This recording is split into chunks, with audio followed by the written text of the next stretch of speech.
எல்லாருக்கும் வணக்கம் ஃப்ரெண்ட்ஸ். நம்ம வந்து இந்த பைனாமியல் தியரம் பார்த்தீங்கன்னா ஏற்கனவே வந்து ஒரு ஷார்ட்ஸ் இந்த ஃபார்முலா இந்த எக்ஸ்பான்சர் மட்டும் போட்டிருக்கேன். X plus a the whole power என்னன்னா x power n plus NC1 x power n minus one into a plus NC2 x power n minus two a square இப்படியே போகும். NCR x power n minus r a power r up to இங்கே பார்த்தீங்கன்னா NCN வரும் ஏ power n. இந்த NCNோட value 1 அப்படின்னால வெறும் ஏ power n மட்டும் கொடுக்கும். ஏ பவர் என்னன்னு வச்சுக்கோ, என்ன குழப்பம், ஏ பவர். இதுல ஜென்ரல் டேர்ம் பாத்தீங்கன்னா இதுதான் NCR x power n minus r a power r. இதுதான் வந்து இதோட ஜென்ரல் டேர்ம். இதுதான் இம்பார்ட்டன்ட். இந்த வருஷம் எல்லா ஃபார்முலாவும் போடுவோம். இப்போ இதுல சம்ஸ் பார்க்கலாம். இது ஏற்கனவே நம்ம 12th படிச்சிருப்போம் இல்லைங்களா? இந்த எக்ஸ்பான்ஸ்லாம் நல்லா ஞாபகம் வச்சுக்கோங்க. X power n plus NC1 x power n minus one into a plus NC2 x power n minus two a square, அடுத்து NC3 x power n minus three a cube இப்படியே போகும். பார்த்தீங்கன்னா NCR x power n minus r a power r, இது general term. Last one a power n. சரியா? இப்போ இதில் சும்மா இந்த ஒரு மாடலுக்கு வந்து இந்த மாதிரி ஒரு சம் பார்த்துட்டு அப்புறம் வந்து பார்த்தீங்கன்னா நம்ம இம்பார்ட்டன்ட் சம்ஸ்லாம் போகலாம். இது நம்ம 12th பார்த்துருப்போம். இப்போ 11 பவர் 7னா 10 + 1 பவர் 7 பிரிச்சுக்கலாம். அப்போ என்ன வரும்? இப்போ இது எக்ஸு, இது ஏ. அப்போ என்ன வரும்? எக்ஸ் பவர் n, அப்போ 10 power 7 plus NC1 x power n minus one into ஏயோட பிளேஸில் 1. அடுத்து என்ன போடுவோம்? NC2 x power n minus two a square, அப்போ 1 ஸ்கொயர். இங்கே எல்லாமே ஏக்கு வந்து போட வேணாம், ஏன்னா ஏ வந்து 1, அதனால் நம்ம போடல. அடுத்தது பார்த்தீங்கன்னா 7C3, அதே மாதிரி பார்த்தீங்கன்னா 10 பவர் 4 இப்படியே குறைச்சிட்டே அப்படியே ஃபார்முலா அப்படி போட்டு எக்ஸ்பான்ஸ் படி போட்டே வந்தீங்கன்னா இந்த மாதிரி 7C7 ரொம்ப ஸ்டாப் பண்ணிடுவோம். ஏன்னா இங்கே பார்த்தீங்கன்னா 10ஓட பவர் குறைஞ்சிக்கிட்டே வரும், இந்த ஏயோட பவர் அதிகமாகிட்டே வரும். ஆனால் இங்கே ஏ 1ங்கிறதுனால நம்ம போடலை, அவ்வளோதான். இல்லைன்னா இப்போ சப்போஸ் 2 இருந்தால் 2 பவர் 1 2 பவர் 2 2 பவர் 3 அப்படி வந்துட்டே இருக்கும். அவ்வளோதான் வித்தியாசம். இப்போ இதுக்கு வந்து நம்ம வேல்யூஸ் போடணும். 10 பவர் 7னா என்ன அர்த்தம்? 1 போட்டு 7 0, அது முடிஞ்சிச்சு. இந்த பக்கம் போகிற பாருங்க. இப்போ பார்த்தீங்கன்னா 10 பவர் 7 7C1 அதனால 7 போட்டுக்குவோம்.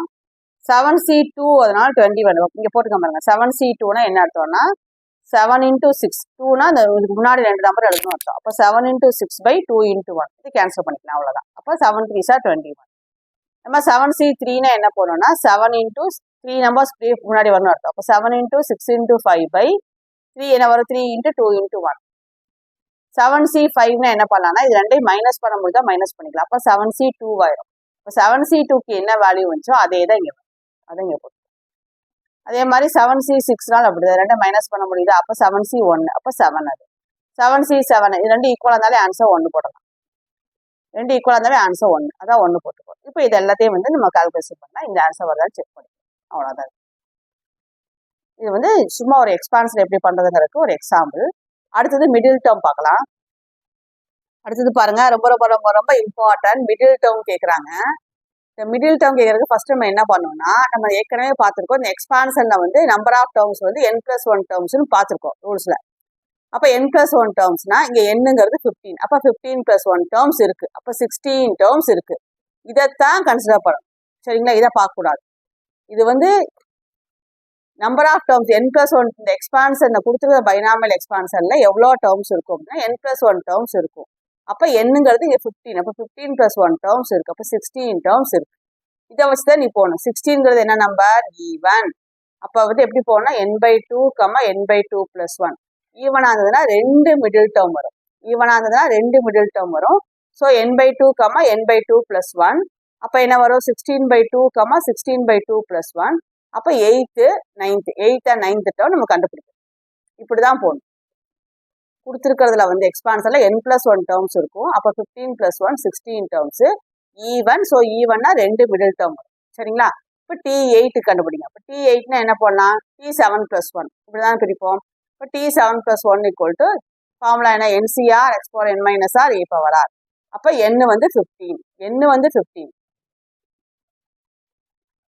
n வந்து 15, கரெக்டா? அப்போ 15C R என்ன வந்துச்சு? இது TR + 1, இது ஜென்ரல் ஃபார்முலாவில் TR + 1. அப்போ R வந்து 7, எக்ஸுக்கு என்ன போடணும்? 2x power 15 - R. ஏக்கு என்ன போடணும்? -3/x power R.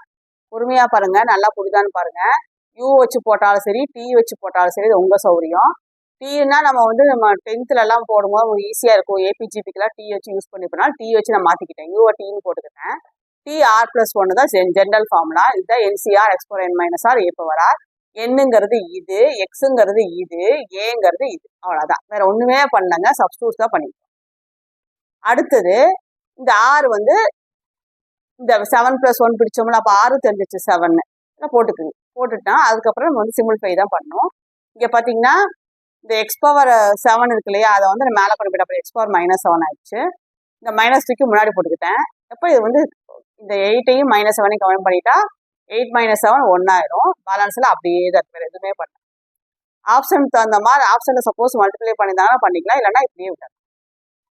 அடுத்த மிடில் டேர்ம் வந்து பார்த்தீங்கன்னா T9. டீனே வச்சுக்கோங்க. T8+1 ஆயிருமா. அப்போ ஃபார்முலா என்ன? NCR X power N minus r a power ஆறு.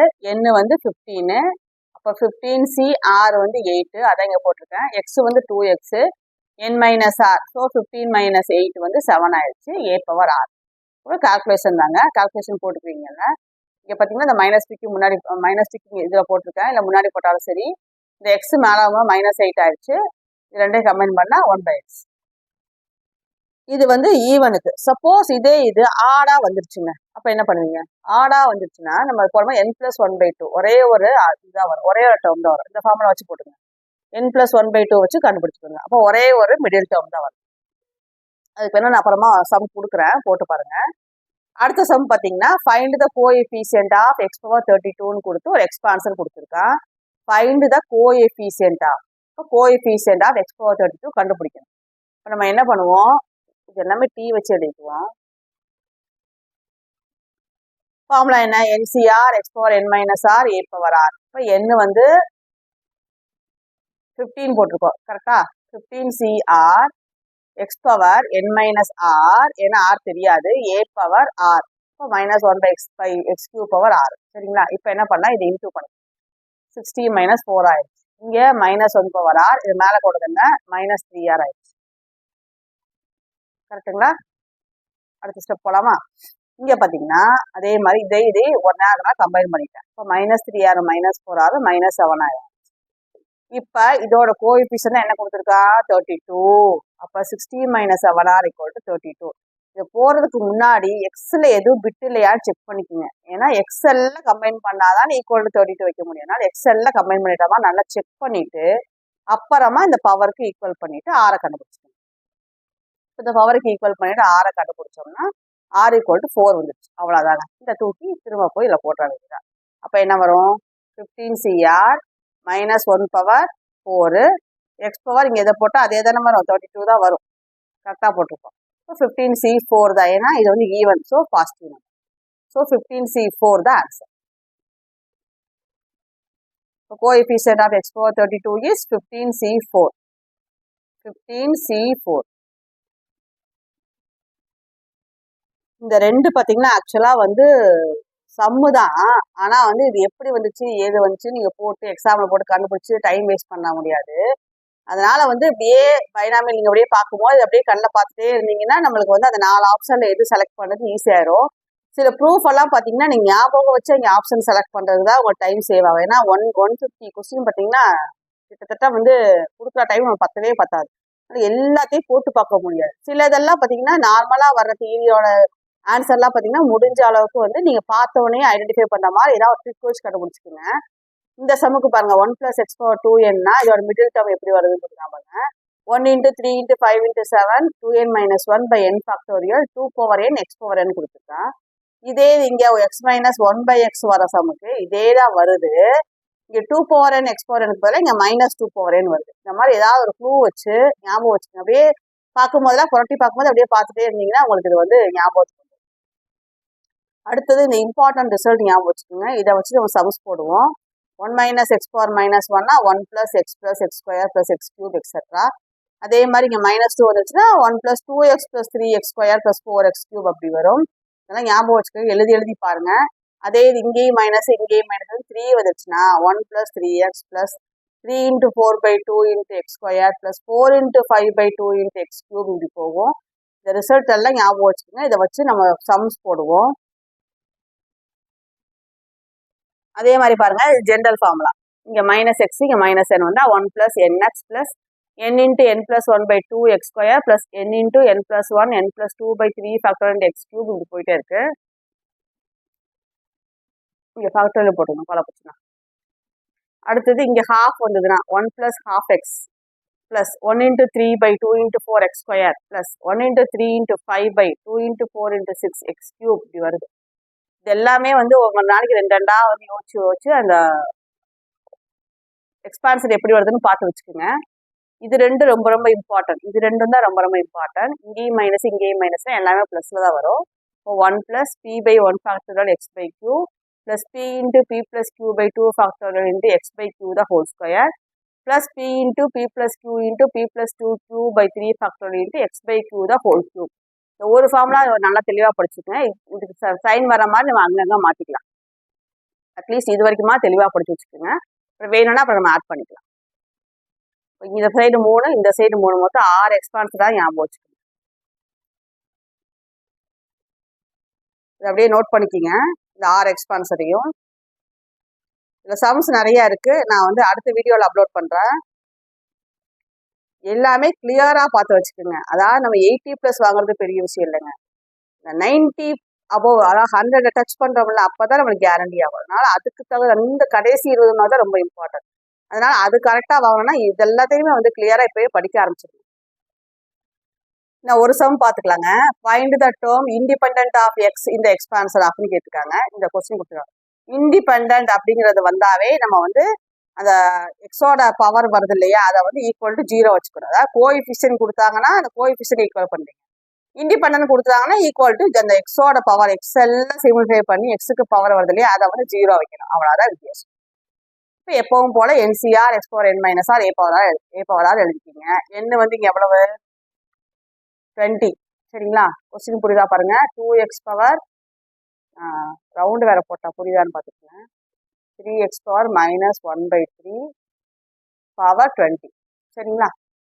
இப்போ n வந்து 20. அப்போ 20CR x⁻n−r a வந்து இது கரெக்டுங்களா?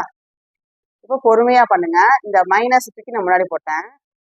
இது 2⁻20−r x/½ இருக்கிறதுனால 20−r/2 3⁻r x⁻−r/3. இப்போ நம்மளுக்கு மெயின் ஹீரோ யார்? இதுதான், இந்த எக்ஸோட தான். இந்த எக்ஸும் இந்த எக்ஸும் தான் ஹீரோ. அப்போ x⁻20−r/2 -r/3 இவனெல்லாம் தேவையில்லை, இப்போதைக்கு தேவையில்லை, இங்கே கொண்டே போட்டோம். அப்போ இதுதான் நம்மளுக்கு இது இண்டிபெண்டன்ட்னா ஈக்குவல் டு 0 வைக்கணும். ஈக்குவல் 0 வைக்கணும். எல்சிஎம் எடுத்திருக்கேன், 6 எடுத்துட்டேன். நீங்கள் உங்கள் மெத்தடில் எப்படியோ போட்டு 6 கண்டுபிடிச்சிக்கோங்க. எனக்கு வந்து 6 வந்து 2 வருது, அதை செக் பண்ணிக்கோங்க. நான் எல்சிஎம் எடுத்து போட்டுக்கேன். நீங்கள் எந்த மெத்தட் ஈஸியோ அதை போட்டுக்கோங்க. 6 கண்டுபிடிச்சோம்னா திரும்ப கொண்டு வந்து இதில் தூக்கி போட வேண்டியது. அப்போ -1 பவர்ஸ் 12. அப்போ வந்து -1 பவர் 12 20C 12 2⁻20−12 3⁻12 கரெக்டுங்களா? இதை இங்கே போட்டிருக்காங்க. இதுக்கு வந்து 20C 12னா நம்ம ஏற்கனவே படிச்சோம் இல்லையா, 20C இதை மைனஸ் பண்ண மட்டும் பண்ணிக்கலாம். 8 2⁻8 3⁻12 அவ்வளோதான். இது ஆப்ஷன் எது இருக்கோ பார்த்து செலக்ட் பண்ணிக்கலாம். சப்போஸ் இதில் வந்து எக்ஸ்பாண்ட் பண்ணியிருந்தாங்கன்னா இவ்வளோ பவருக்கு எக்ஸ்பாண்ட் பண்ண மாட்டா, இப்படி தான் ஆன்சர் வரும். இதை பார்த்து வச்சுக்கோங்க. அவ்வளோதான். இப்போ இண்டிபெண்டன்ட்னா எக்ஸோட பவர் வந்து 0 இது ஈக்குவல் பண்ணுறோம். கோஎஃபிஷியன்ட்னா எக்ஸோட பவர் வந்து அவன் என்ன கொடுத்துருக்காலும் ஈக்குவல் பண்ணணும். மிடில் டேர்ம்னா ஈவனாக இருந்ததுன்னா இதான் ஃபார்முலா, ஆடாக இருந்ததுன்னா இது ஃபார்முலா. அவ்வளோதாங்க. இந்த 4 தான் இப்போ பார்த்துருக்கோம். பேலன்ஸ் நம்ம அடுத்த வீடியோவில் அப்லோட் பண்ணலாம். தொடர்ந்து வாட்ச் பண்ணுங்கள். ஃப்ரெண்ட்ஸ்க்கு வந்து ஷேர் பண்ணுங்கள். எல்லா யூனிட்டும் கவர் ஆகும். சண்டே கண்டிப்பாக டெஸ்ட் நடக்கும். இப்போ நம்ம மேட்ரிக்ஸ் டெஸ்ட்டில் பார்த்தீங்கன்னா அந்த ஒரு குட்டி டாபிக் மட்டும் விட்டு வச்சுக்க நினைக்கிறேன். இது மட்டும் இதோட ஈவன் வேல்யூஸ் மட்டும் தான் நம்ம முடிக்கல. அது வந்து நம்ம போட்டுருவோம். அது கொஞ்சம் இம்பார்ட்டன்ட், கொஞ்சம் தெளிவாக பார்க்கணும். இது ஒன்று தான் பெண்டிங் இருக்குது. மீதி எல்லாம் மேட்ரிக்ஸில் முடிஞ்சிச்சு. இப்போ வந்து பைனாமியல் ஆரம்பிச்சிருக்கோம். பைனாமியல் முடிச்சுட்டு இது பார்க்கலாம், இல்லைன்னா இது நடுவில் கூட பார்த்துக்கலாம். இது ரொம்ப இம்பார்ட்டன்ட் தான், நல்லா டீப்பாக பார்க்கணும். அதுக்கப்புறமா பார்த்தீங்கன்னா நம்மளுக்கு அல்ஜிப்ராவில் வந்து ஃபுல்லாக கவர் பண்ணிட்டு தான் நம்ம அடுத்த சாப்டர் போவோம். தேங்க்ஸ் ஃபார் வாட்சிங்.